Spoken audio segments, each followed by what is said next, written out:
Day 1096 of the Ukrainian War Map, also known as the Russo-Ukrainian War. Juzzie here, and today is another update as I take a simplified and down-to-earth approach to some of the most important happenings on the ground in Ukraine. So starting off, we'll take a look at those Russian losses, as currently Russia sits on more than 867,000 military personnel losses, representing an additional 1,180 in the past day. Then as for hardware, 7 tanks, 12 APVs, 54 artillery, and 1 air defense system. Then headed straight to the map as a large fire erupted on the outskirts of the Russian city of Rostov over the weekend, as a warehouse containing waste paper caught fire, according to the local Russian media reports. And with a blaze covering an area of approximately 1,500 square meters. Little more is known about this incident, whether it was a deliberate target by the AFU or otherwise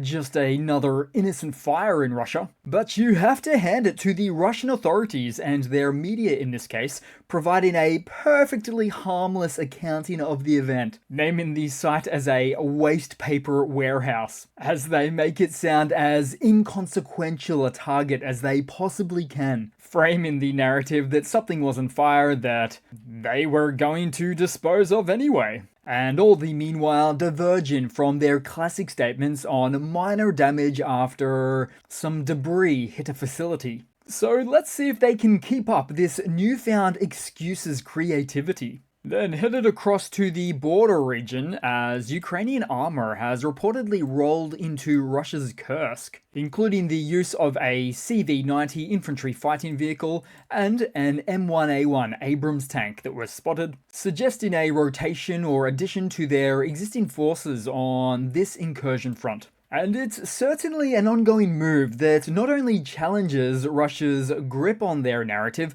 but also continues to raise questions about the effectiveness of their own border defenses. Then also, and since we're in Kursk, worth a mention that the main Directorate of Intelligence of Ukraine intercepted a conversation among Russian soldiers recently, where one is heard criticizing their adjacent Chechen Kadyrov units, blaming them for the surrender of Kursk, with one saying, quote, "They're just a bunch of bearded bastards. They ran away, damn it." As he recounts how the Chechens abandoned their positions, leaving only a few men behind. And so these Chechen Akhmat forces, they have really made a name for themselves, well known to flee just as the going gets tough. But at the same time, those very same Akhmat forces come down very hard on anyone they catch that speaks to the contrary.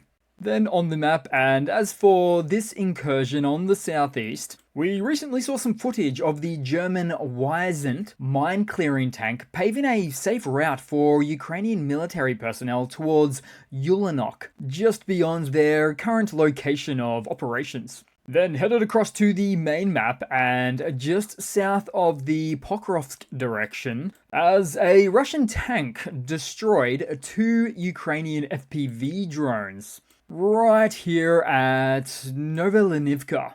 And those drones could have been pricey. As for the Russian tank, well, I keep getting bombarded with the concept that Russia has an unlimited supply of them. Now, interestingly, for this event, the tank was already abandoned some 4 kilometers into the invaders' rear, where just before that it was likely disabled after driving over a landmine. So in a lot of these cases, the tank crew abandons after incurring an operational hiccup like that, followed by running on foot back to where they came from, with then ideally calling in one of their Brem 2 recovery vehicles needed for hauling 45 tons of metal.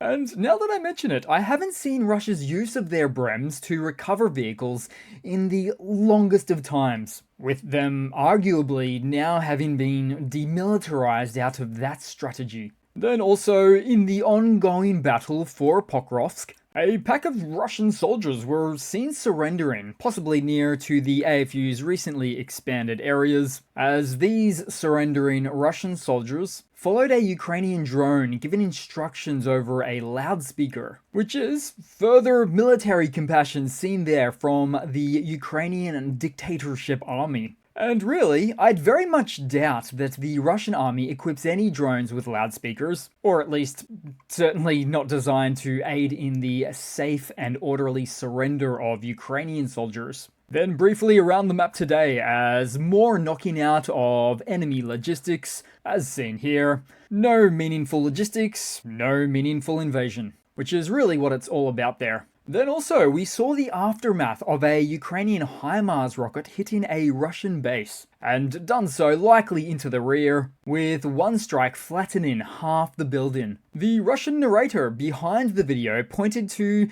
seeing some military uniforms in the resulting rubble, and was full of glee to see a box of socks nearby, which, based on what he said, was just about to fish them out, seemingly a top priority. Then also, somewhere on the front, another destroyed Russian TB-72 main battle tank, seen disposed of there.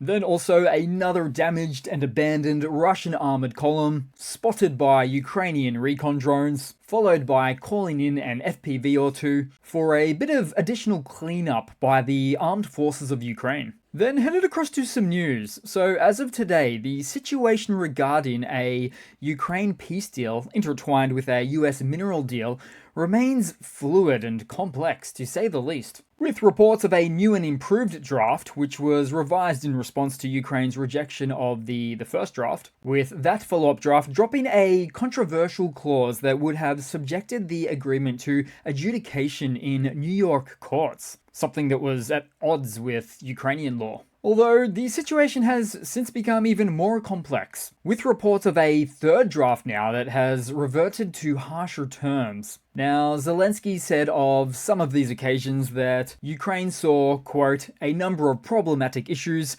with the draft agreement, and with Ukraine said to have since submitted new proposals for a mineral deal to the US. So the complexity of the issue has certainly gone a long way to slow down the brokering of a deal. Meanwhile, the White House press secretary hinted at a potential peace deal between Russia and Ukraine, possibly finalized as soon as next week. But then also, Russian Deputy Foreign Minister Rybkov also claimed yesterday that US and Russian officials are planning to meet within the next 2 weeks at an unspecified third country about bilateral relations. So it's all very much quite the mixed bag of information right now, and remains to be seen how the outcome looks for these intertwined series of peace and mineral deals, how they transpire. Then to some more news. So recent reports indicate that Lithuania has committed to a significant aid package for Ukraine, with some sources suggesting an allocation of around 10 billion euros specifically aimed at supporting Ukraine's defense industry. This move is part of an urgent effort to bolster Ukraine amid its ongoing conflict with Russia, with Lithuania a staunch supporter of Ukraine since the war began in February of 2022, and has already provided substantial assistance relative to its size. So this new package, if accurate, would mark a dramatic escalation in Lithuania's support, focusing on critical areas like air defense systems, drones, and ammunition production. Then in some similar news, the European Union is reportedly preparing a 20 billion euro military aid package for Ukraine aimed at bolstering its defense capabilities amid the ongoing war once again with Russia. This initiative is designed to deliver critical military support, including more artillery munitions, air defense systems, long-range precision missiles, drones, and equipment to strengthen Ukrainian brigades. The package is said to be part of a broader European effort to secure Ukraine's position, especially as uncertainties linger over US support. And at this stage, I'd have to say it really looks like Europe will find legal avenues to access that 300 billion in Russian frozen assets inside of their own jurisdiction, which seems to be one of the main aces up their sleeves right now. Having said that, it's all such a very fluid situation at the moment. Oh, then meanwhile, the UK is set to announce its own substantial package tomorrow, February 24, and is even considering sending typhoons for air policing. And speaking of February 24, as the war in Ukraine nears a critical juncture, people worldwide are rallying in large numbers with 786 Stand with Ukraine events planned across 528 cities in 71 countries from February 22 to 24, with Feb 24 being, of course, the date of the original full-scale invasion of Ukraine by Russia. Then headed across to a quick funny to round it all off for today, guys, with more donkeys in the service of the Russian army. This video was filmed by a Ukrainian drone operator and shows a Russian infantryman having a bit of trouble with his latest new donkey logistics vehicle that was acting a bit stubborn because this type of vehicle has a mind of its own. Which is almost precisely what I named them 2 or 3 weeks ago. A very moody form of transportation that gets tired, exhausted,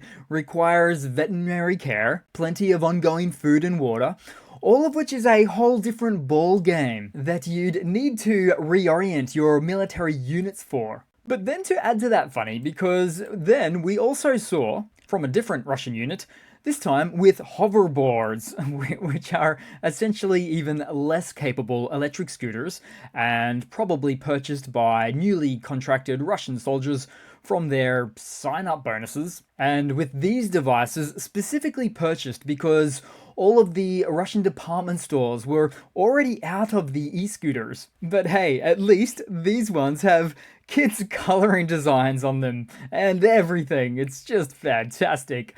Ah, the Russian army. So that's it for today, guys. Thanks again for watching. Please continue to like and comment, and I do hope to see all of you guys there in the next one. Cheers.